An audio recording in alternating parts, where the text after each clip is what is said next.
तो last episode की ending में हम लोगों ने देखा था कि राजा ने नोआ को एक मैजिकल आइटम चुनने के लिए कहा था और अब नोआ जैसे ही जाकर एक मैजिकल आइटम को चुन लेता है और उसे ओपन करता है तभी उस आइटम में से काफी सारी आग निकलती है जो कि नोआ को अपने अंदर खींच लेती है और उसे खींचने वाला एक क्रिएचर था बिल्कुल लिवाइथन की ही तरह जो कि नोआ के ऊपर अपने फायर से हमला कर देता है। तो नोआ भी अब लिवाइथन से उसके हमले को रोक रहा होता है। नोआ अब उस मॉन्स्टर से कहता है कि इसका मतलब तुम्हारी भी खुद की विल है, अगर ऐसी बात है तो मुझे ओबे करो। ऐसे बोलने के बाद नोआ लिवाइथन की पावर का यूज करके उस क्रिएचर के ऊपर हमला करके उसे खत्म कर देता है और अब वो जो चीज होती है वो अब एक अंगूठी में बदल जाती है और अब नोआ सेफली बाहर आ जाता है। वो अब देखता है कि उसके फायर वाले स्टैट के अंदर +C ऐड हो चुका है। ये देखकर तो राजा भी वहाँ पर आकर हैरान हो जाते हैं और कहते हैं कि तुमने इसे टेम कर लिया, वो भी इतनी जल्दी, मुझे पता ही था कि तुम ये कर लोगे। वहीं नोआ अब उस अंगूठी को पहनकर उसकी पावर को भी अच्छे से यूज करने लगता है। ये देखकर अब राजा भी कहते हैं कि तुमने काफी अच्छा जजमेंट लिया,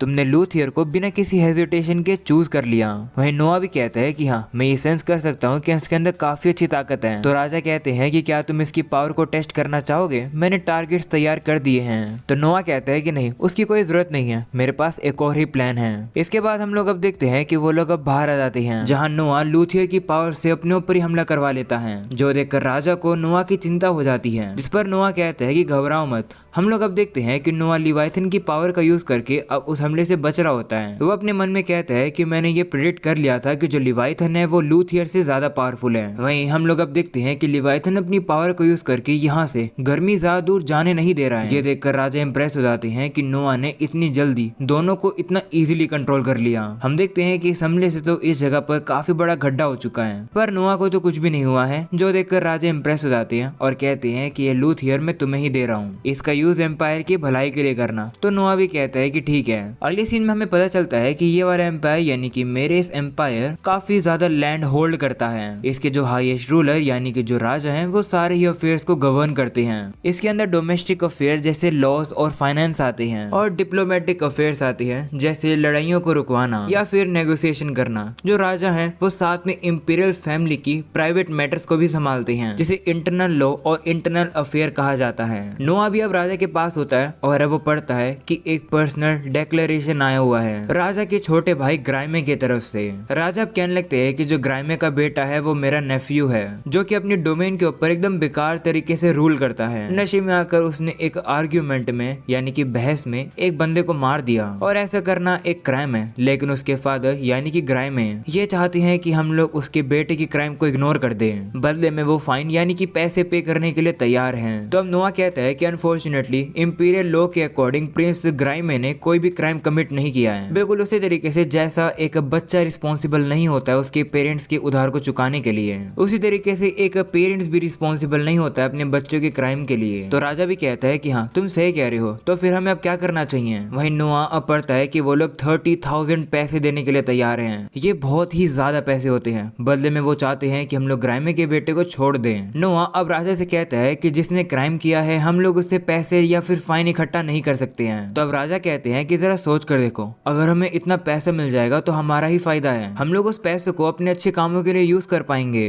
तो अब नोआ कहता है कि अगर हम लोग ग्राइमे के बेटे को पैसे लेकर छोड़ देंगे तो इससे बाकी के लोग भी क्राइम करेंगे और वो पैसा देकर छूट जाएंगे। उनके दिमाग में यही आएगा कि पैसे देकर उनकी गलतियों को ठीक किया जा सकता है। और वैसे आपका भी कहना सही है कि पैसा हमारे काम आएगा। जैसा कि आपको पता ही है कि सबसे अमीर मर्चेंट्स, नोबल और गवर्नमेंट के ऑफिशियल्स हैं। अगर ऐसे लोग पैसा देकर अपने क्राइम को खत्म करवाने लग गए तो इससे करप्शन बढ़ जाएगी। इस बात पर अब राजा भी एग्री करते हैं और अब वो ग्राइमे के बेटे को रिजेक्ट कर देते हैं, यानी कि उसे सजा होकर ही रहेगी। वहीं नोआ का ये सुझाव सुनकर राजा काफी इंप्रेस होते हैं और अब वो उसे अपना प्रीमियर एडवाइजर बना देते हैं। तभी नोआ कहता है कि मेरे पास एक आइडिया है, लोगों को अगर पैसे देने ही है तो अपनी पनिशमेंट को खत्म करने के लिए नहीं बल्कि ऑनरेबल टाइटल्स को पाने में लगाने दो। एग्जाम्पल के लिए जो लोग एम्पायर को 1000 पैसे दे सकते हैं तो उन्हें ऑनरेबल नाइटहुड का टाइटल दे दिया जाए। और जैसे कि आपको पता ही है कि इस टाइटल के अंदर कोई पावर नहीं है, बस ये एक टाइटल है जो कि काफी बड़ा सा लगता है। लोग अपने आप को ऊंचा दिखाने के लिए ये टाइटल्स खरीदेंगे। अगर हम लोग ऐसा होने देंगे तो इससे हमारा कोई नुकसान ही नहीं है, फायदा ही फायदा होगा। ये सुनकर राजा भी कहते हैं कि हाँ ये तो बहुत ही अच्छा आइडिया है। राजा अपने साथी से कहते हैं कि जाओ जाकर ऑस्कर को बुला के आओ। तो वो भी अब बुलाने चला जाता है। वहीं नोआ ये देखकर राजा से कहता है कि मुझे कुछ काम याद आ गया तो मैं यहाँ से जाने की आज्ञा चाहता हूँ। वहीं नोआ बस बहाना मार रहा है जिससे कि ऑस्कर को पता ना चल जाए कि इस डिसीजन में नोआ इन्वॉल्व है,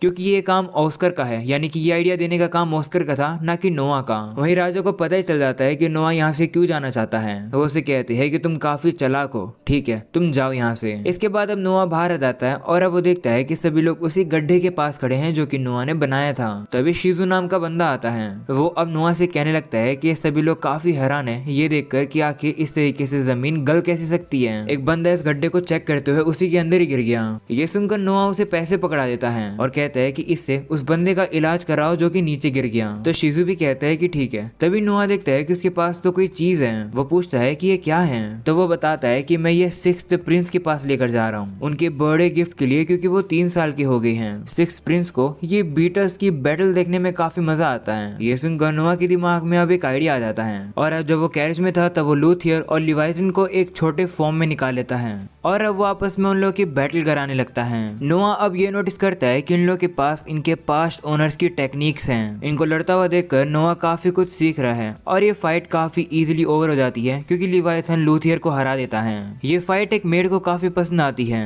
और वो फाइट फिर से देखना चाहती थी। तो नोआ अब फिर से उन दोनों की लड़ाई कराने लगता है। नोआ अब ये भी सोचता है कि अगर मैं इन लोग के मूव्स को कॉपी कर लूंगा तो इससे मैं भी ताकतवर बन जाऊंगा। तभी वो ये नोटिस करता है कि उसका लेवल 1 से अब 2 हो जाता है, जो देखकर वो हैरान हो जाता है। अगले सीन में वो अभी भी उन दोनों की ही फाइट कराए जा रहे हैं और अभी तक बार बार लिवाइथन ही जीत रहा है। लेकिन अब इस फाइट के अंदर लूथियर जीत जाता है, यानी लूथियर पहले से ताकतवर हो चुका है। इस वजह से नोआ का अब फायर स्टैट भी बढ़ जाता है और अब वो लोग अब ये भी देखते हैं कि नोआ का जो लेवल है वो अब 3 हो गया है, जो देखकर जोए कहती है कि ये तो काफी कमाल की चीज है, आप बिना फाइट करे ही अपना लेवल बढ़ा सकते हो, आप इन किसी तरीके से फाइट करा के लेवल अप कर सकते हो और ज्यादा। तो नोआ कहता है कि हाँ, पर ये इतना सिंपल नहीं है, मुझे अपने लेवल 1 को 2 तक करने में सिर्फ एक ही बैटल लगी और 2 से 3 करने में मुझे 10 बार बैटल करनी पड़ी। मेरे ख्याल से बार बार एक ही अपोनेंट से लड़ना इतना एफिशिएंट नहीं है। अगर मुझे ये जानना है कि ये चीजें और कैसे काम करती हैं, तो मुझे ऐसे ही और भी ज्यादा मैजिक आइटम्स को कलेक्ट करना होगा। वहीं हमें पता चलता है कि सारी बातों को हेनरी भी सुन लेता है और अब वो यहाँ आ गया है। वो अब यहाँ पर आकर एक टेबल पर बक्सा रख देता है और अब वो बताता है कि जो मॉन्स्टर्स का नेस्ट है वो अब फुली मैच्योर हो चुका है, यानी कि तुम्हारा पहले कैंपेन पर जाने का समय हो गया है। वहीं नोआ अब हमें बताने लगता है कि जो मॉन्स्टर नेस्ट है वो एक हंटिंग ग्राउंड होता है जिसे ministry of military affairs manage करते हैं, जिससे कि वो जगह हर एक प्रिंस के पहले कैंपेन के तौर पर काम आ सके। वहीं अब हेनरी कहता है कि जब तुम इस बॉक्स को खोलोगे तभी मैजिकल बॉक्स तुम्हें एक नंबर देगा और उतने ही नंबर के सोल्जर्स को तुम्हें अपने पहले कैंपेन में लेकर जाना है। तो अब नोआ भी उस बॉक्स को ओपन करता है और अब उसमें 1 नंबर आता है, जो देखकर हेनरी भी शॉक हो जाता है क्योंकि इसका मतलब है कि नोआ को अकेले ही जाना है, क्योंकि वो अकेला ही काफी है। जो देखकर सभी लोग अब हैरान हो जाते हैं। हेनरी भी अब उसकी तारीफ करने लगता है। अगले सीन में नोआ अपने रूम में बैठा होता है, तभी जोए वहां पर आकर कहती है कि आपसे एक बंदा मिलने आया है जो कि राजा की तरफ से आपके लिए ऑर्डर लाया है। तो नोआ भी जाकर उससे मिलता है और उसे पता चलता है कि ये बंदा और कोई नहीं बल्कि रायस है। वो राजा के ऑर्डर्स को लेकर आया है। वहीं नोआ बताता है कि जो कोई भी पर्सनल ऑर्डर लेकर आता है वो भी राजा की तरफ से, तो उस बंदे को रिस्पेक्ट देनी चाहिए। इसलिए नोआ अब उसके सामने बाउ डाउन कर लेता है। वहीं रायस अब ऑर्डर बताता है कि तुम्हारा जो पहला कैंपेन है वो पोस्टपोन्ड हो रहा है, जब वो होगा तब उसकी इन्फॉर्मेशन तुम्हें अपने आप ही मिल जाएगी। तो नोआ भी कहता है कि ठीक है। जिसके बाद अब रायस अब बाउ डाउन करता है। वो कहता है कि प्रिंस आपको फिर से देखकर अच्छा लगा। वहीं नोआ को याद आता है कि जो रायस है वो हेनरी के हाउस होल्ड का एक पार्ट है। हमें अब ये भी पता चलता है कि इंपीरियल फैमिली के जो मेंबर्स होते हैं वो कभी कभार अपने स्लेव्स को दूर भेज देते हैं ताकि वो ऑफिशियल्स बन सकें। ऐसे ही लोगों को नोबल फैमिली का मेंबर कहा जाता है, यानी कि वो लोग जो कि नोबल फैमिली को सर्व करने से डिस्चार्ज हो गए हैं। ऐसे लोगों को गवर्नमेंट ऑफिशियल्स कहा जाता है और इंपीरियल फैमिली का सबऑर्डिनेट भी।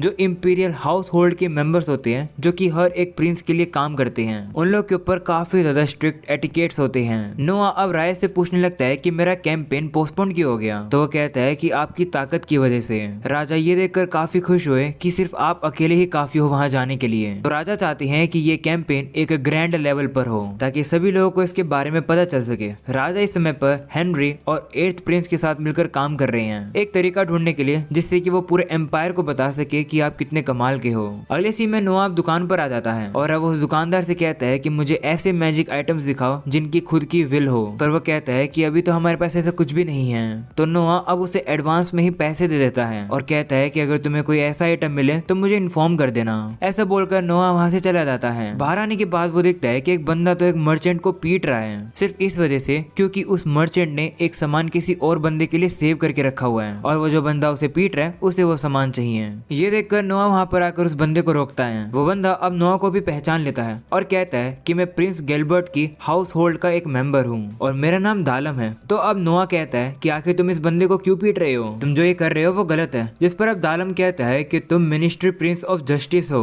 और लगता है कि तुम्हें यही बात नहीं पता है कि इंपीरियल हाउस होल्ड की मिनिस्ट्री में जितने भी लोग हैं वो गिल्टी नहीं हो सकते हैं, चाहे वो कोई भी क्राइम करे या फिर दुश्मनों की मदद करे। तो बेहतर यही रहेगा कि आप मुझे से कुछ ना कहो।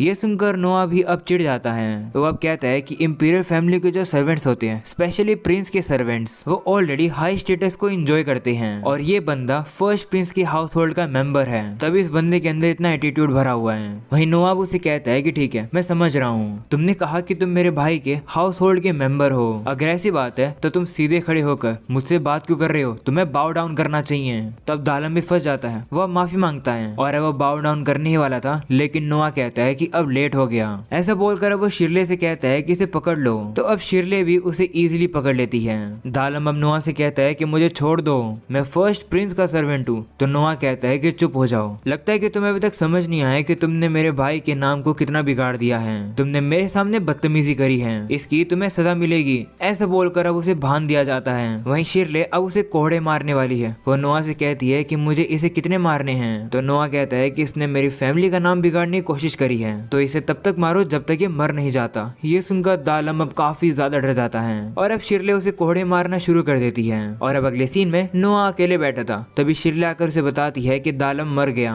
तो नोआ कहता है कि ठीक है, जब लॉ एनफोर्समेंट वाले लोग आएंगे तो उन्हें सारी बातें बता देना और मेरे हाथों पर हथकड़ी लगा दो। ये सुनकर वो कंफ्यूज हो जाती है। अगले सीन में नोआ अब उस हथकड़ी को पहनकर अब फर्स्ट प्रिंस के घर के पास आ जाता है। नोआ कहता है कि मैं अपने भाई से माफी मांगने आया हूँ। ये सुनकर गार्ड्स कंफ्यूज हो जाते हैं। तभी एक बंदा आता है, वो अब गार्ड से कहता है कि नोआ को अंदर आने दो। हमें पता चलता है कि ये बंदा और कोई नहीं बल्कि फर्स्ट प्रिंस का बटलर है और इसका नाम है कोइल। अगले सीन में नोआ जाकर अब गिलबर्ट से मिलता है और इसे सारी बातें बताता है, जिस पर अब गिलबर्ट भी कहता है कि कोई बात नहीं, उस चीज को हैंडल करने का सिर्फ यही तरीका था। आखिरकार एक हाउस होल्ड का मेंबर एक इंपीरियल प्रिंस के नाम को खराब करने की कोशिश कैसे कर सकता है, वो मरना डिजर्व करता ही था। तो नोआ कहता है कि हाँ, लेकिन फिर भी उसे मारने से पहले मुझे आपकी पहले परमिशन ले लेनी चाहिए थी, इसलिए मुझे माफ कर दो। तो अब गिलबर्ट भी सोचने लगता है कि आखिर ये दालम था कौन, उसे याद ही नहीं आ रहा होता है। तो कोइल अब याद दिलाता है कि आपने उसे कुछ सालों पहले निकाल दिया था। तो गिलबर्ट भी कहता है कि हाँ याद आया, मैंने उसे काम से निकाल दिया था क्योंकि वो काम अच्छे तरीके से नहीं कर रहा था, काफी बदतमीजी कर रहा था। वो तो हाउस होल्ड का मेंबर भी नहीं था, तो चिंता वाली कोई बात नहीं है। ऐसे बोलकर वो नोआ के हाथ से हथकड़ियां खुलवा देता है। गिलबर्ट अब नोआ से कहता है कि तुमने तो मेरी रेपुटेशन बचा ली, अगर उसे ऐसे ही छोड़ दिया जाता तो पता नहीं मेरा नाम यूज करके वो कौन से और बुरे काम करता। अब मुझे समझ आया कि फादर ने तुम्हें लॉ का मिनिस्टर क्यों बनाया, ज्यादातर लोग तो ऑन द स्पॉट उससे पनिश कर ही नहीं पाते। इसके बाद अब नोआ वहाँ से जाने लगता है। शिरले अब उससे पूछती है कि वैसे ये बताओ कि आखिरकार आपने अपने भाई से माफी क्यों मांगी। तो नोआ कहता है कि तुम ये पूछना चाहती हो ना कि मैं अपने भाई के पास हथकड़ियां पहनकर क्यों गया, जबकि उसे इस मैटर से कोई भी फर्क पड़ ही नहीं रहा था। नोआ कहता है कि दिख नहीं रहा होगा, पर वो गुस्सा था, पर वो अपने और मेरे बीच में एक लड़ाई कर नहीं सकता है क्योंकि इस समय पर राजा का फेवरेट मैं हूँ। तो अगर एक छोटा भाई यानी कि मैं कोई गलत काम करने पर बड़े भाई के पास माफी मांगने चला गया तो बड़ा भाई क्या करेगा। तो शिरले कहती है कि वो बड़ा भाई गुस्सा नहीं हो पाएगा क्योंकि छोटे भाई ने माफी मांग ली पहले। तो नोआ कहता है कि हाँ, अगर मैं सॉरी नहीं मांगने आता तो वो मुझे बाद में परेशान करता, वो मुझे एक दुश्मन की तरह देखता है, लेकिन मैंने उससे माफी मांग ली और उसने मुझे माफ भी कर दिया। नोबल्स के बीच में ये रूल है कि जिसे माफ कर दो उससे कभी भी पंगा मत लो, इसलिए मैंने इस मौके का यूज किया जिससे कि मेरा भाई आगे से मुझे परेशान ना कर सके।